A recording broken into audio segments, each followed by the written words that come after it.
आतंकियों को पनाह देने वाला पाकिस्तान अब बुरी तरह से फंस गया है। प्रधानमंत्री मोदी की कुशल रणनीति में पाकिस्तान की गर्दन ऐसी हटकी है कि उसे ना चाहते हुए भी आतंक के आकाओं को जेल भेजना पड़ रहा है। उन्हें सजा दिलानी पड़ रही है। दुनिया के लिए वांटेड और पुलवामा हमले के गुनहगार मसूद अजहर को पाकिस्तान की फौज छिपा रही थी, लेकिन अब मसूद अजहर को कोर्ट में पेश होना पड़ रहा है। मसूद पर जो आरोप है उसमें पाकिस्तानी कानून के तहत मौत की सजा दी जा सकती है, लेकिन डर यह है कि यह सब दिखावा भी हो सकता है जो वो कई साल से करता आ रहा है।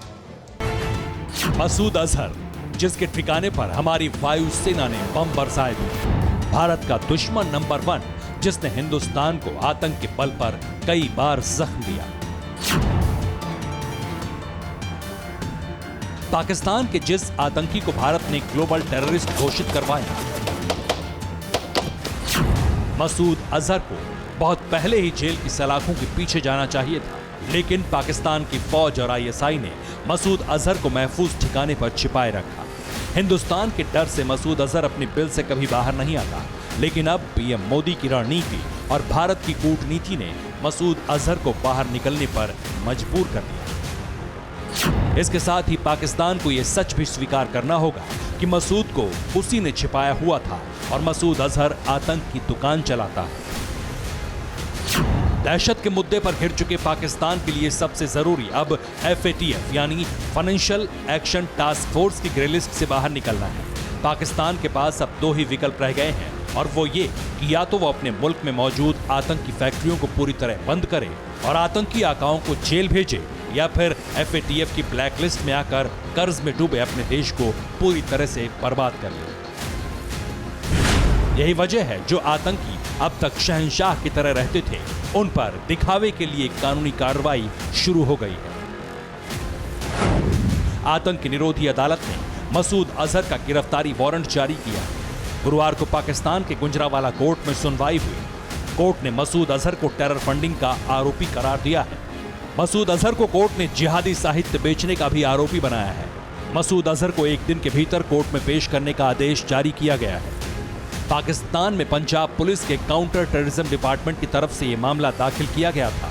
अब समझने की बात है कि पाकिस्तान किस कदर मजबूर हो चुका है। मसूद अजहर सीधे तौर पर ISI की सुरक्षा में, उसके खिलाफ पुलिस इस तरह के मामले कोर्ट में लेकर आ रही है, तो इसका सीधा मतलब यही है ये सब पाकिस्तान की सरकार, सेना और ISI की मिलीभगत से हो रहा है।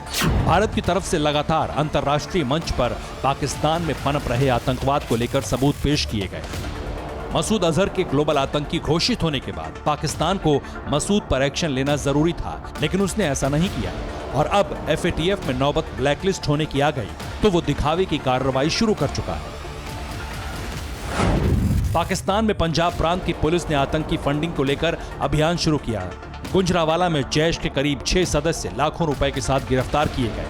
सभी के खिलाफ गुजरांवाला की आतंक निरोधी अदालत में चार्जशीट दाखिल की गई थी। जैश के आतंकी तो नप रहे हैं, लेकिन अब बारी मसूद अजहर की। वैसे पाकिस्तान ये बहाना बनाता रहा है कि मसूद अजहर पाकिस्तान में है ही नहीं, लेकिन TV9 ने पूरी दुनिया को यह बताया था कि मसूद अजहर अभी भी बहावलपुर के एक बंकर जैसे घर में रहता है। अब पाकिस्तान खुद इसे सच साबित करेगा, ताकि मसूद अजहर को जेल भेजा जाए और दुनिया को दिखाया जाए कि पाकिस्तान आतंकियों के खिलाफ एक्शन ले रहा है। कुछ दिनों पहले पाकिस्तान में मुंबई हमले के मास्टरमाइंड ज़कीउर रहमान लखवी को भी गिरफ्तार किया गया था। अदालत ने आतंकी संगठन लश्कर तैयबा के सरगना ज़कीउर रहमान लखवी को 15 साल जेल की सजा सुनाई है। टेरर फंडिंग के मामले में ही हाफिज सईद को भी 15 साल के लिए जेल भेजा गया है।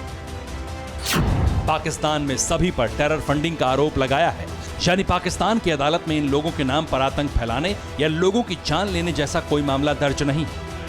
सवाल यह भी है कि कोर्ट से जेल भेजे जाने के बाद क्या वाकई इन आतंकियों की जिंदगी कैदी जैसी होगी, या फिर इन सभी आतंकी आकाओं को नए सीक्रेट ठिकाने से आतंक की दुकान चलाने की इजाजत दी जाएगी और FATF की मीटिंग के बाद इन्हें फिर से आजाद कर दिया जाएगा। यह आशंका इसलिए है क्योंकि पाकिस्तान का इतिहास तो यही कहता है। Bureau report, TV9 Bharatvarsh.